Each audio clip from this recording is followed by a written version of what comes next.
Today we're out here on one of the major tributaries that flow into Green Bay, in particular the Fox River on the southern end. And one thing you get a lot of times in the fall time frame is a big influx of bait that moves into a lot of these rivers.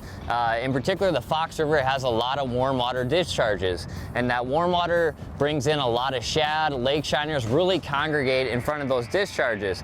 You know, when you bring that much food into a river, generally there's going to be a lot of fish behind it. And in the fall time frame, if you can get around a lot of bait, there's going to be fish there because they want to put on as much of the feed bag as they can coming on in the winter. So don't be intimidated by a lot of these hot water discharges where there's just a pile of bait. I mean, it's busting on the surface and seagulls are diving on it.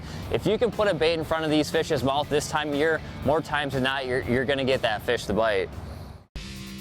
Thanks for watching. Hit the subscribe button and click on the bell to stay up to date with the latest tips and techniques to help you get the next bite.